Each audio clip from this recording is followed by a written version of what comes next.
Have you ever looked up at a jet soaring across the sky and wondered, In this day of jet, but the 707 who built that incredible machine? Hey everyone, and welcome to another video. Today, we're taking a flight back in time to meet the man behind one of the biggest names in aviation, William Edward Boeing. From a surprising starting point, Boeing's vision and determination helped him build a company that would change the way we travel forever. This video will explore the remarkable journey of William Boeing. We'll uncover his early life, the key decisions that shaped his company, and the strategies that led Boeing to become the world's largest aerospace company. So get ready for a fascinating story of innovation and ambition. Humble beginnings. William Boeing's life unfolded across different places and careers. Born in Detroit in 1881, his father came from Germany and built a successful lumber business in the United States. Sadly, William lost his father at a young age and spent his childhood in Europe with his mother. After attending schools in Switzerland and the US, he started college at Yale but left to join the lumber business in 1903. Our story begins in the early 1900s, a time when airplanes were more like rickety contraptions than the soaring machines we know today. Enter William Boeing, a young man with a fascination for flight. Inspired by a Navy seaplane he saw, William, along with his friend George Westervelt, decided to build their own aircraft. Boeing's life took a turn in 1909 when he saw an airplane for the first time at an exhibition in Seattle. Fascinated by this new technology, he bought a boatyard the next year, which would later become his airplane factory. He even learned to fly himself in 1915 and purchased a seaplane. When this plane crashed, Boeing decided to build his own improved design. He partnered with others to design and build the B&W seaplane, making use of his existing boatyard facilities. This marked the beginning of his journey in aviation that would lead to the Boeing company we know today. From seaplanes to soaring high, building Boeing.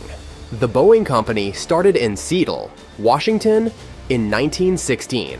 William A. Boeing, a businessman in the lumber industry, founded the company after he and Conrad Westervelt built a seaplane called the B&W.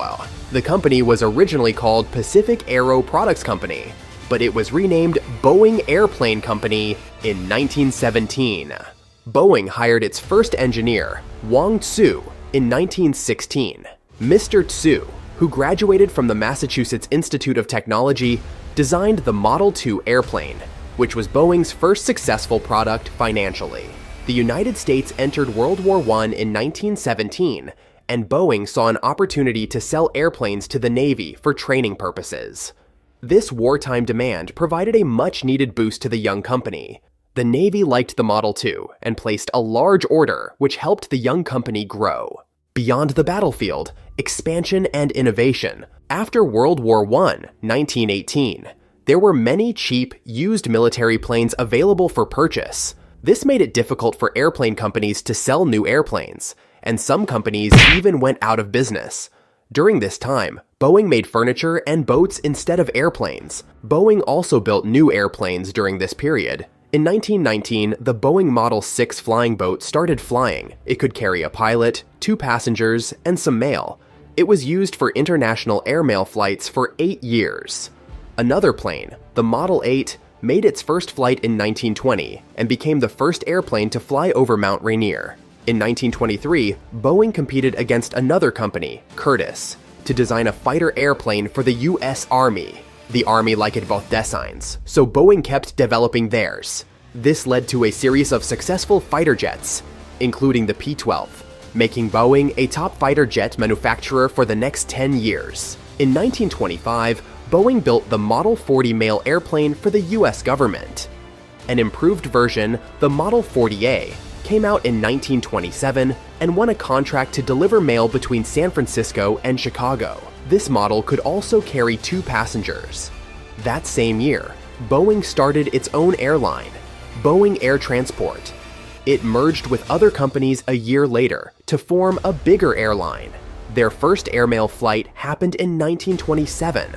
In 1929, Boeing became part of an even larger company, along with several other airplane-related businesses. In 1928, Boeing built its first airplane designed specifically to carry passengers, the Boeing 80 biplane. It had 12 seats and 3 engines. An improved version, the 80A, could carry 18 passengers and first flew in 1929. Building an empire, Boeing wasn't afraid to take risks. He understood that to truly control the aviation industry, he needed more than just aircraft production. In a strategic move, he acquired other companies involved in different aspects of aviation, such as engine manufacturers and airlines. In 1929, this strategy resulted in the formation of the United Aircraft and Transport Corporation, UATC. This massive corporation brought together various aviation businesses under one roof, creating a vertically integrated giant. UATC not only built planes but also operated airlines, providing a complete aviation ecosystem. In the early 1930s, Boeing revolutionized airplane design with its all-metal construction and focus on passenger comfort and safety. The monomail, built in 1930, was a pioneering all-metal plane with a sleek wing design, though its innovative features were limited by the engines of the time. Boeing continued this momentum with the P-26 Peashooter, the first all-metal monoplane fighter, in 1932. The following year, they introduced the game-changing Model 247 airliner. This faster, safer, and easier-to-fly plane, with its twin engines for redundancy, sets a new standard for passenger travel. Boeing's success led to a law change in 1934, forcing them to split into separate companies focused on airplanes, Boeing, Airlines, United Airlines, and other technologies, United Technologies. Despite this shift, Boeing kept innovating throughout the decade.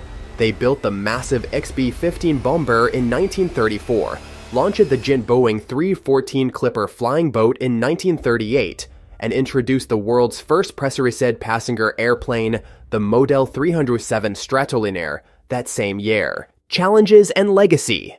A lasting impact.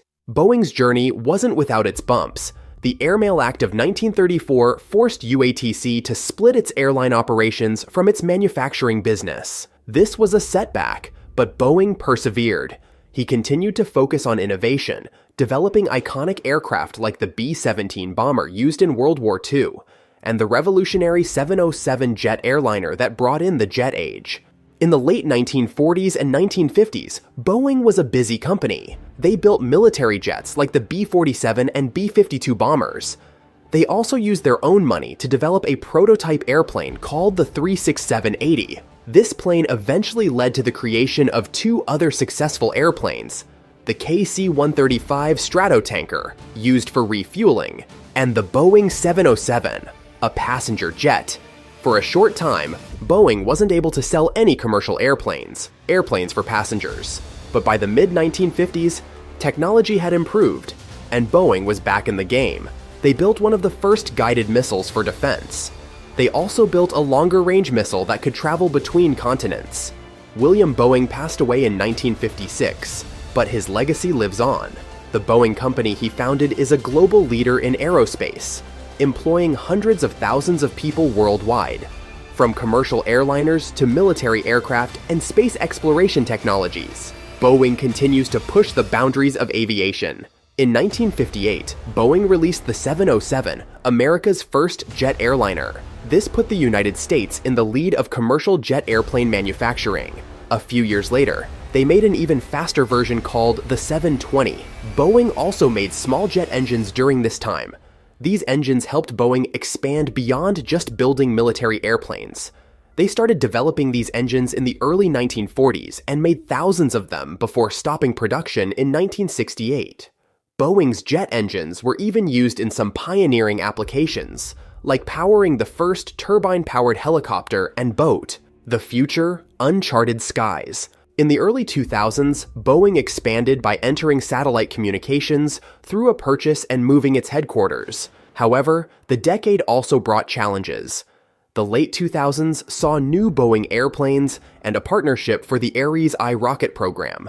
The company secured a large tanker contract in 2011, but also experienced a program cancellation by the military. Boeing expanded globally with a European factory in 2018.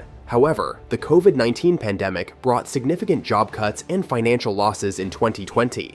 The company then relocated its headquarters again in 2022 and faced further challenges in 2023 with an airplane incident and workforce reductions, while also acquiring a new electric air taxi venture. So there you have it, fans. The story of how a dream, a whole lot of hard work, and a dash of innovation turned a small company into the biggest aerospace company in the world. What do you think about Boeing's journey? Let us know in the comments below. And don't forget to like and subscribe the Giant Success Stories for more awesome content like this. Until next time, happy flying!